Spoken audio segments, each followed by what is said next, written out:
Bonjour à tous les amis, aujourd'hui on se retrouve pour une toute nouvelle vidéo sur ma chaîne YouTube. Une nouvelle vidéo, on va tout simplement parler de la confrontation opposant le Qatar à l'Algérie dans cette demi-finale de la Coupe Arabe 2021. Écoutez, on est parti du coup pour mon avant-match.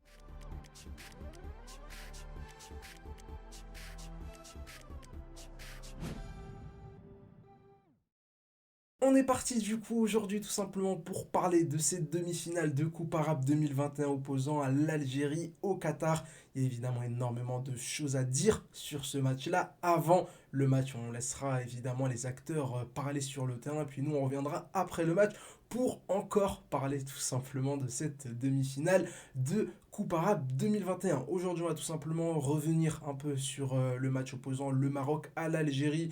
Voilà, on va un peu revenir sur ce qui s'est passé samedi soir.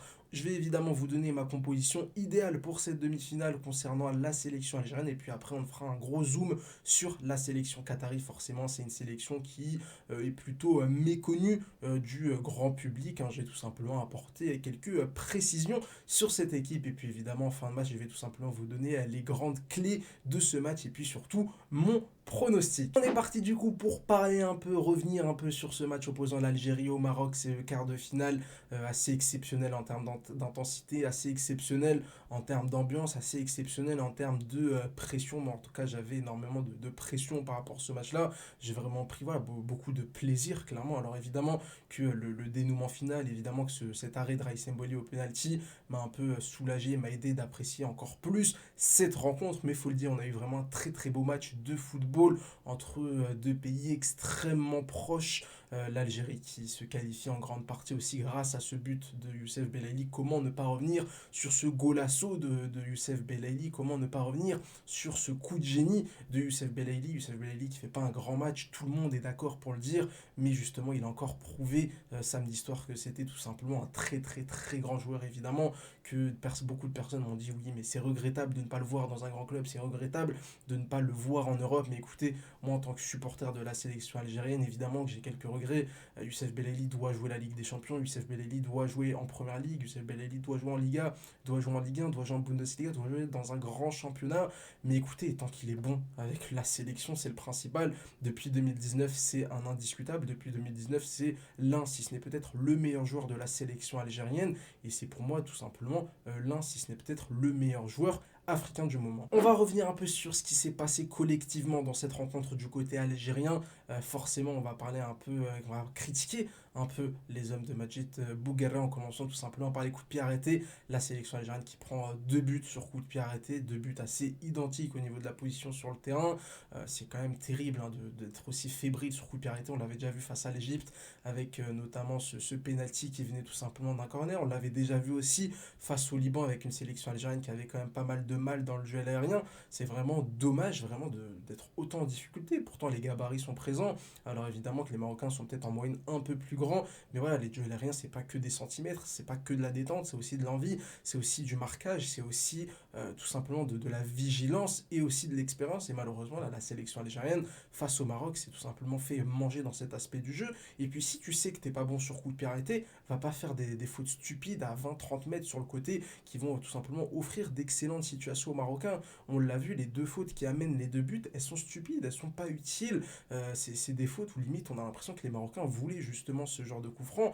Voilà, un corner parfois c'est compliqué à éviter, mais une faute à 20-30 mètres de tes cages, ça c'est pas possible, c'est pas possible. Et forcément il y a eu énormément de coups de pied arrêtés qui auraient pu être évités. Et derrière, tu te fais punir dans un secteur du jeu où tu savais que tu étais inférieur aux Marocains. On a eu en première mi-temps une sélection algérienne clairement en dessous du Maroc avec des couloirs notamment désertés par Méziani et Brahimi défensivement. C'est pour ça d'ailleurs que Bougara va tout simplement sortir un attaquant et faire rentrer un milieu de terrain supplémentaire pour apporter plus de densité, pour permettre tout simplement voilà, aux latéraux algériens de respirer. Combien de fois on a vu Ben Yedda en 2 contre 1, combien de fois on a vu Chetty en 2 contre 1 sur son côté. Et c'est vrai que moi je l'avais dit dans mon avant-match, il fallait tout simplement jouer avec 3 milieux de terrain parce qu'on savait que cette équipe marocaine allait attaquer avec beaucoup d'intensité. On savait aussi que des joueurs comme Brahimi, des joueurs comme Meziani étaient un peu en difficulté quand il fallait revenir défensivement. Même un Youssef Belaïli, on l'a vu physiquement, c'était quand même très très très compliqué. Donc voilà, il y a quand même là aussi des questions à se poser. Heureusement que le staff, heureusement que le sélectionneur a fait des bons choix, mais clairement, là-dessus, va falloir énormément travailler par rapport au match de mercredi. On va parler maintenant tout simplement de la composition d'équipe peu probable, avec évidemment quelques incertitudes dans le 11. Au niveau de la charnière centrale, je pense que Ben Lamri ne jouera pas mercredi face au Qatar. De toute manière, vu la performance assez intéressante des deux titulaires face au Maroc, je ne vois pas pourquoi est-ce que Ben Lamri serait titulaire. Mais là où vraiment on a une énorme incertitude, c'est tout simplement sur Bagdad Bounedjah. Est-ce que Bounedjah sera là? Est-ce qu'il ne sera pas là? On pensait qu'il allait pouvoir tenir sa place face au Maroc, et finalement, quelques minutes avant le coup d'envoi, quelques minutes avant le début de l'échauffement, on a tout simplement appris que la FIFA avait empêché Bagdad Bounedjah de jouer. On sait très bien que quand ça concerne tout ce qui est commotion cérébrale, coup à la tête, etc., généralement on préfère ne pas prendre de risques. Et puis comme je l'ai dit dans mon avant-match lors de la vidéo Algérie-Maroc, il y a la Coupe d'Afrique des Nations dans un mois, et ça c'est une compétition beaucoup plus importante pour la sélection algérienne.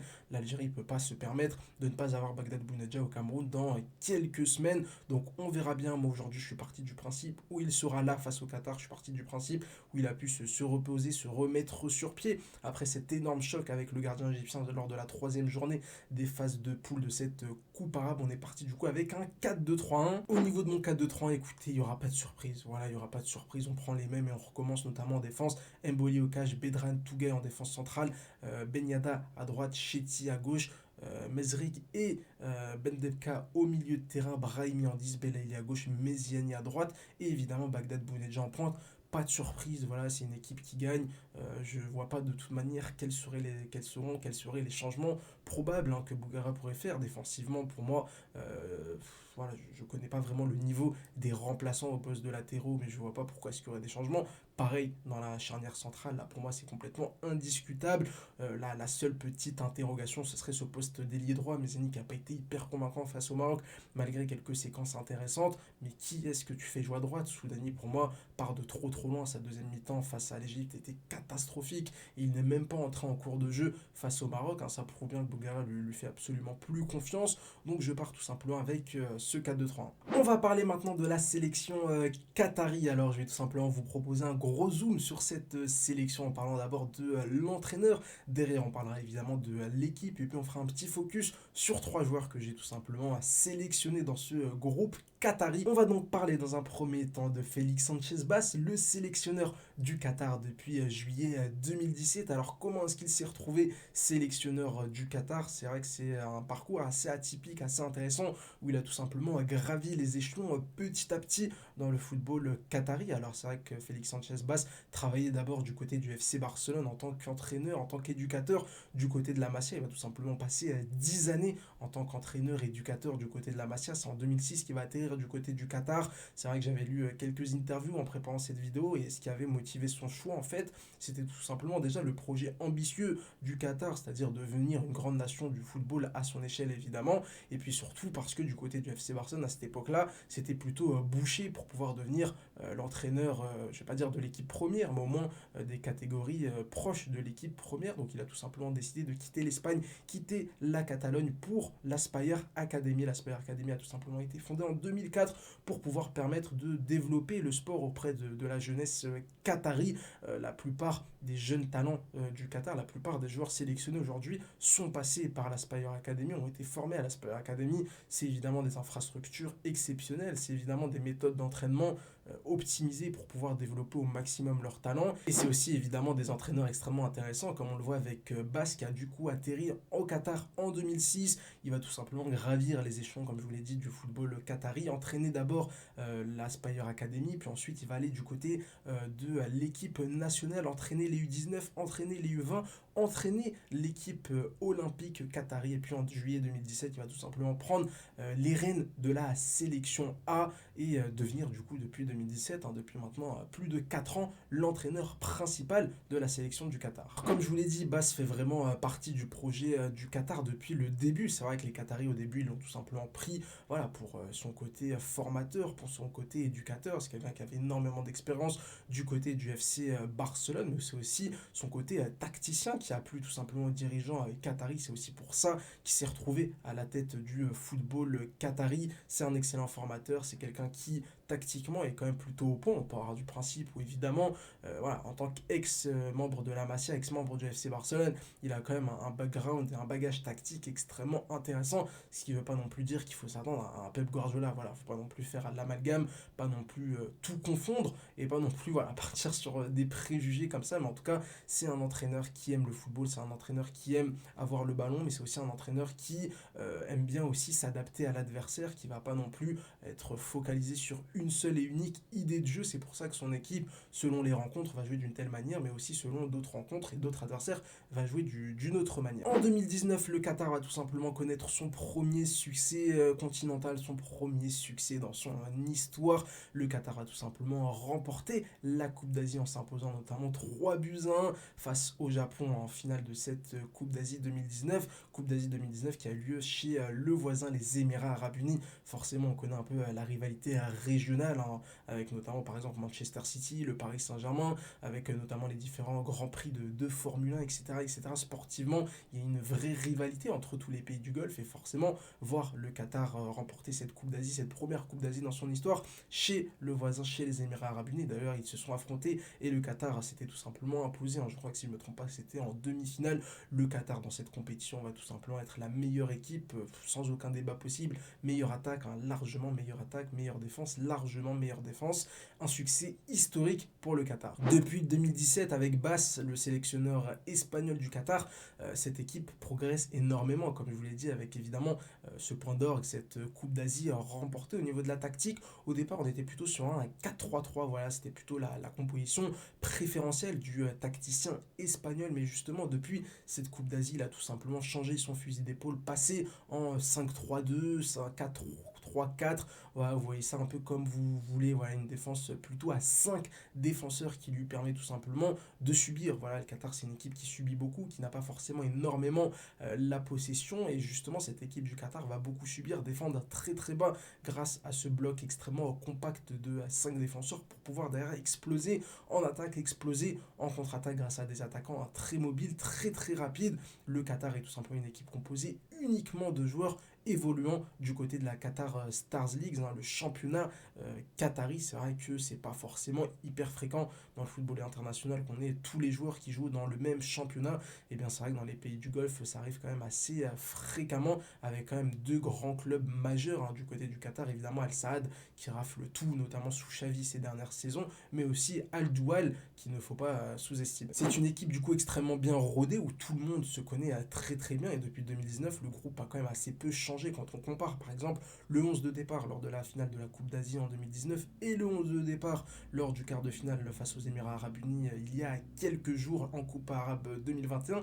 Il y a tout simplement 6 joueurs qui ont participé aux deux matchs, et c'est vrai qu'on se rend bien compte que ces 6 joueurs-là, c'est tout simplement les meilleurs éléments du Qatar. D'ailleurs, en parlant tout simplement des individualités, je vais tout simplement vous présenter 3 joueurs assez intéressants de cette équipe. Alors évidemment qu'il y en a énormément d'autres qui valent clairement le détour, mais pour faire court, je vais tout simplement vous présenter seulement 3 individualités. On va tout simplement commencer par Boualem Khouri. C'est vrai que si vous êtes algérien et que vous êtes déjà intéressé à cette sélection du Qatar, vous le connaissez forcément, il a été naturalisé qatari, il y a de cela maintenant presque 10 ans, lui qui est né du côté de l'Algérie, qui s'est vu un peu fermer les portes de la sélection algérienne. C'est vrai qu'on ne l'a pas vraiment calculé au début de sa carrière, il a tout simplement trouvé une autre porte de sortie. C'est vrai qu'il a quand même un parcours assez atypique, assez rare dans le football. Il a tout simplement trouvé un autre pays à défendre, et c'est vrai que depuis 2014 il défend du coup les couleurs du Qatar. C'est clairement l'un des indéboulonnables, hein, du 11 de base, un joueur qui a déjà plus de 65 sélections, un joueur qui marque énormément. Alors vous allez me dire à quel poste il joue. Il jouait, hein, pardon, d'abord au poste de milieu de terrain lors de la Coupe d'Asie 2021. Il jouait exclusivement à ce poste-là, mais depuis le passage à 5 défenseurs, il a tout simplement reculé d'un cran, et c'est vrai que voilà, c'est un joueur qui a quand même une relance assez intéressante, et forcément dans une défense à 5, c'est très important d'avoir des défenseurs centraux qui sont capables de relancer. C'est clairement l'un des joueurs les plus intéressants de cette sélection, l'un des meilleurs joueurs. Ensuite, Akram Afif, qui est pour moi mon petit chouchou de cette équipe, le premier joueur qui m'a tapé dans l'œil quand j'ai regardé les matchs du Qatar dans cette Coupe arabe 2021. L'un des tout meilleurs éléments, si ce n'est peut-être le meilleur élément, l'ailier gauche d'Al Saad. Voilà, c'est un ailier pur, c'est un ailier qui dribble, c'est un ailier rapide, c'est un ailier qui a une bonne frappe de balle, un ailier très très intéressant, très très virevoltant, comme on en a besoin dans à peu près toutes les sélections, toutes les équipes du monde. C'est pour moi l'un des tout meilleurs joueurs du Qatar. Il va évidemment falloir faire très attention mercredi lors de la confrontation face à l'Algérie, parce que clairement, il risque clairement de prouver encore un peu plus son talent dans cette Coupe arabe. Et enfin, on a tout simplement Al-Mouez Ali, le meilleur buteur de cette sélection, le numéro 9 d'origine soudanaise, qui est tout simplement excellent. Voilà, c'est vraiment un vrai numéro 9, un joueur extrêmement mobile qui aime énormément prendre la profondeur. Lors de la Coupe d'Asie 2021, lors de la Coupe d'Asie 2019, pardon, il s'était tout simplement illustré avec 9 buts lors de cette compétition. Dans cette Coupe arabe, ça se passe un peu moins bien pour lui, avec certes ce doublé face aux Émirats arabes unis, mais ça a été quand même très très compliqué dans la phase de poule lors des 3 premières rencontres, hein, comme de toute manière toute l'attaque du Qatar. Hein. C'est vrai qu'ils ont eu quand même beaucoup de mal à accélérer, beaucoup de mal à être efficace face aux différents adversaires en phase de poule. Ali, c'est clairement voilà, le meilleur attaquant de cette équipe qatari. Avec Akram Afif, ils ont vraiment une paire extrêmement complémentaire. Les deux s'entendent super bien sur le terrain.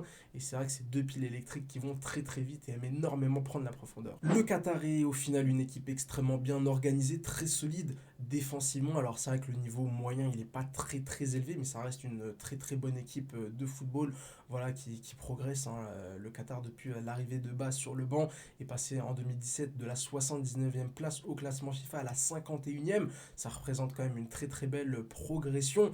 En 4 ans, cette équipe qatari, voilà, elle aime subir. C'est pas une équipe qui va forcément avoir beaucoup de possession de la balle. De toute façon, il n'y a qu'à voir. Hein, face aux Émirats arabes unis, le Qatar a que 40% de possession de balle. Face à Bahreïn, lors de la première journée du match d'ouverture, le Qatar avait que 40% aussi de possession de balle. Voilà, c'est pas une équipe qui va être hyper protagoniste. C'est pas une équipe qui va venir s'installer dans le camp adverse. Non, ils vont préférer plutôt lâcher la balle, laisser le ballon à l'adversaire, subir. Et puis derrière, voilà, encore une fois, ça va très très vite en contre-attaque. On va parler un peu maintenant des clés du match en se concentrant évidemment sur les forces et les faiblesses de cette équipe qatari. Le Qatar, voilà, comme je l'ai déjà dit, c'est une équipe qui aime subir, c'est une équipe qui n'a pas forcément besoin de la balle pour gagner, qui n'a pas forcément besoin de la possession pour s'imposer. Il faudra vraiment faire très très attention du côté de la sélection algérienne à la perte du ballon, parce que du côté du Qatar, ça subit, c'est capable de jouer à très très bas pendant plusieurs minutes, et puis derrière, ça va très très vite. Il va falloir faire attention, pardon, évidemment, aux contre-attaques avec Afif, avec Ali, ça va vraiment très très vite. Faudra voir comment Bedran, faudra voir comment Tougaï vont réussir à gérer cette profondeur face aux Qataris. Et puis un autre aspect du jeu qu'il va pas falloir négliger, c'est tout simplement le pressing qatari. Hein. Quand on regarde le match face aux Émirats arabes unis, le Qatar s'est tout simplement régalé des erreurs de relance des Émiratis. Ils se sont régalés, ils ont mis 4-5 buts. Les 5 buts, ils ont mis 5 buts sur les 5, il y en a au moins 4 qui sont dus à d'énormes erreurs de relance des Émiratis. Il va pas falloir faire de bourde, va falloir évidemment prendre son temps à la relance, mais ne pas prendre de risques, parce que du côté du Qatar, on est bien organisé, du côté du Qatar, on sait comment est-ce qu'on fait pour bien presser, donc clairement là aussi, il faudra faire extrêmement attention. Et puis évidemment, il y a un autre aspect du jeu qui va être très très intéressant à suivre, c'est tout simplement comment est-ce que les Qataris vont défendre sur Bagdad Bounjar, comment est-ce qu'ils vont défendre sur Brahimi, comment est-ce qu'ils vont défendre sur Youssef Belaïli, quand on sait que ces 3 joueurs-là évoluent du côté du Qatar, quand on sait que ces 3 joueurs-là sont des joueurs extrêmement connus, et c'est des joueurs qui connaissent eux aussi certes parfaitement bien les défenseurs, mais les défenseurs les connaissent aussi parfaitement. Bagdad Bounedjah va retrouver énormément de ses coéquipiers, pareil pour Yacine Brahimi, ça va être vraiment très très intéressant. Alors au niveau de mon pronostic, hein, avant de le donner, j'espère évidemment ne pas me tromper. C'est vrai que face au Maroc j'avais vu juste, j'avais dit que Belaïli allait faire un grand match, il nous a mis un but d'anthologie, j'avais dit que l'Algérie allait s'imposer au tir au but, c'est ce qui est arrivé, j'espère évidemment ne pas me tromper. Je vois tout simplement une victoire 3-1 de la sélection algérienne. Je pense qu'avec le retour de Bagdad Bounedjah en pleine forme, la confirmation du Youssef Belaïli, Brahimi, une équipe qui clairement est sortie grandie de ce match face au Maroc.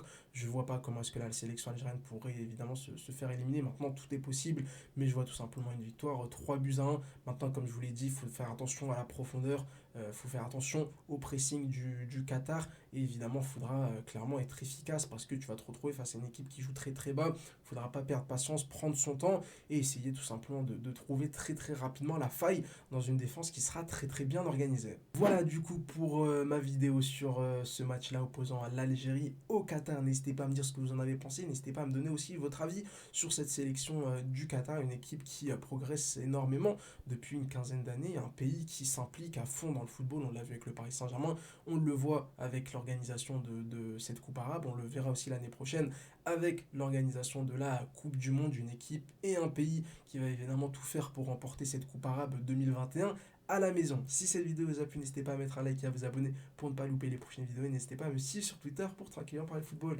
Allez, ciao ciao.